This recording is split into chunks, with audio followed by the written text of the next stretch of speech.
ಬಂಧುಗಳೇ, ಇವತ್ತು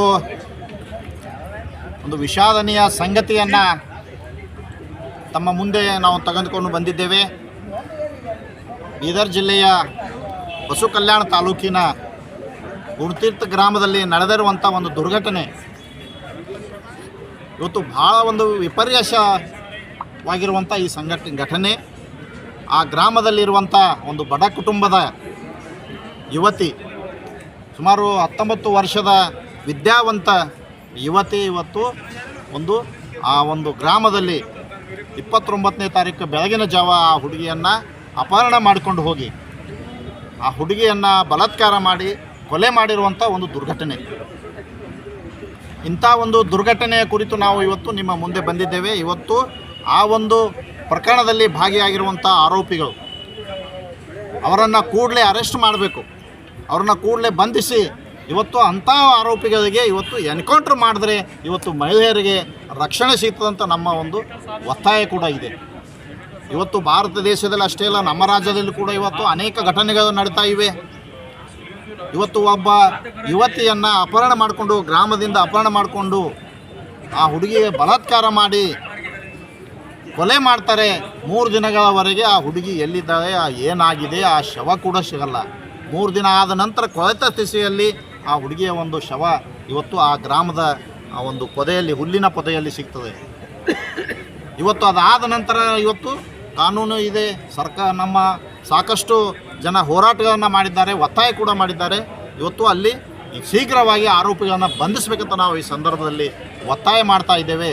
ಇವತ್ತು ರಾಜ್ಯ ಸರ್ಕಾರ ಇಂಥ ಒಂದು ಆರೋಪಿಗಳಿಗೆ ಕಠಿಣ ಶಿಕ್ಷೆ ಕೊಡಿಸುವಲ್ಲಿ ಇವತ್ತು ಸಾಧ್ಯವಾದರೆ ಇಂಥವ್ರಿಗೆ ಎನ್ಕೌಂಟ್ರ್ ಕೂಡ ಮಾಡಬೇಕಂತ ನಾವು ಒತ್ತಾಯ ಮಾಡ್ತಾ ಇದ್ದೇವೆ. ಇವತ್ತು ಈ ದೇಶದಲ್ಲಿ ಇವತ್ತು ಕೇಂದ್ರ ಸರ್ಕಾರ ಕೂಡ ಒಂದು ಕಟ್ಟುನಿಟ್ಟಿನ ಕಾನೂನು ಈ ಕೂಡಲೇ ಜಾರಿಗೆ ತರಬೇಕಂತ ನಾವು ಕೂಡ ಈ ಸಂದರ್ಭದಲ್ಲಿ ನಮ್ಮ ಒಂದು ಸಮಿತಿ ವತಿಯಿಂದ ಒತ್ತಾಯವನ್ನು ಮಾಡ್ತಾ ಇದ್ದೇವೆ.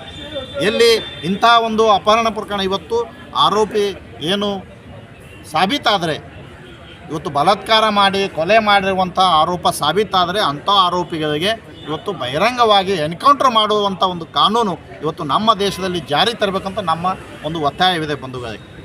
ಅಂದರೆ ನಮ್ಮ ಹೆಣ್ಣು ಮಕ್ಕಳಿಗೆ ರಕ್ಷಣೆ ಸಿಗ್ತದೆ. ಇವತ್ತು ಸರ್ಕಾರ ಇವತ್ತು ರಕ್ಷಣೆ ನಮ್ಮ ಹೆಣ್ಮಕ್ಳಿಗೆ ಕೊಡಬೇಕು, ಕಾನೂನಿನಲ್ಲಿ ಒಂದು ಕಟ್ಟುನಿಟ್ಟಿನ ಕ್ರಮ ಆಗಬೇಕಂದ್ರೆ ಇವತ್ತು ಇಂಥ ಒಂದು ಕಾನೂನು ಜಾರಿಗೆ ತರಬೇಕು.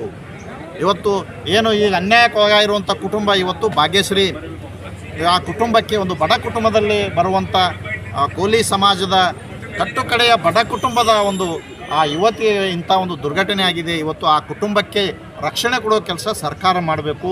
ಮತ್ತು ಆ ಕುಟುಂಬದಲ್ಲಿ ಒಬ್ಬರಿಗೆ ನೌಕರಿ ಕೊಡಿಸ್ಬೇಕು. ಮತ್ತು ಸರ್ಕಾರ ಕಮ್ಮಿ ಅಂದರೂ ಕೂಡ 50 ಲಕ್ಷ ಆ ಕುಟುಂಬಕ್ಕೆ ಪರಿಹಾರ ಕೊಡಬೇಕು. ಆ ಕುಟುಂಬಕ್ಕೆ ಸರ್ಕಾರ ಆಶ್ರಯ ಆಗಬೇಕಂತ ಹೇಳಿ ನಾವು ಒತ್ತಾಯವನ್ನು ಮಾಡ್ತಾ ಇದ್ದೇವೆ. ಇವತ್ತು ಕಲ್ಯಾಣ ಕರ್ನಾಟಕ ಉತ್ಸವಕ್ಕೆ ಆಗಮಿಸ್ತಾ ಇರುವಂಥ ರಾಜ್ಯದ ಮಾನ್ಯ ಮುಖ್ಯಮಂತ್ರಿಗಳಾಗಿರುವಂಥ ಸಿದ್ದರಾಮಯ್ಯ ಸಾಹೇಬರು ಸೆಪ್ಟೆಂಬರ್ 17ಕ್ಕೆ ಕಲಬುರಗಿ ಆಗಮಿಸ್ತಾ ಇದ್ದಾರೆ. ಇಂಥ ಒಂದು ಘಟನೆಯಾಗಿರುವಂಥ ಆ ಕುಟುಂಬಕ್ಕೆ ಸಾಂತ್ವನ ಹೇಳಲಿಕ್ಕೆ ಅವರ ಮನೆಗೆ ಹೋಗಿ ಅಲ್ಲಿ ಸಾಂತ್ವನ ಹೇಳಿ ಅವರಿಗೆ ಸರ್ಕಾರದಿಂದ ಪರಿಹಾರ ಕೊಡೋದ್ರ ಜೊತೆಗೆ, ನೌಕರಿ ಕೊಡೋದ್ರ ಜೊತೆಗೆ ಅವರಿಗೆ ರಕ್ಷಣೆ ಕೊಡೋ ಕೆಲಸ ಕೂಡ ಆಗಬೇಕು. ಆರೋಪಿಗಳನ್ನು ಇವತ್ತು ಈ ಕೂಡಲೇ ಬಂಧಿಸಿ ಅವರಿಗೆ ಕಾನೂನು ಪ್ರಕಾರ ಶಿಕ್ಷೆ ಕೊಡಿಸ್ಬೇಕಂತ ನಾವು ಈ ಸಂದರ್ಭದಲ್ಲಿ ಒತ್ತಾಯವನ್ನು ಮಾಡ್ತಾ ಇದ್ದೀವಿ. ಸರಿ, ನಮಸ್ಕಾರ. ಮೂಡ ಹಗರಣ ಒಂದಾಯಿತು, ಇದಾದಮೇಲೆ ಪ್ರಿಯಾಂಕಾ ಅವ್ರದ್ದು 5 ಎಕರೆ CSI ಕೊಟ್ಟಿದ್ದಾರಂತ ಒಂದು ಮಾತು BJP ಅವರು ಆರೋಪ ಮಾಡಿದ್ದಾರೆ. ಅದ್ರ ಬಗ್ಗೆ ನೋಡೋಣ. ಯಾಕಂದರೆ ಇವತ್ತು ನಾವು ಈ ಒಂದು ಪ್ರಕರಣದಲ್ಲಿದ್ದೀವಿ. ಇಂಥ ಒಂದು ಪ್ರಕರಣ ಆಗಿದೆ, ಇದರಲ್ಲೇ ನಾವು ಬಿಜಿ ಆಗಿಬಿಟ್ಟಿವಿ.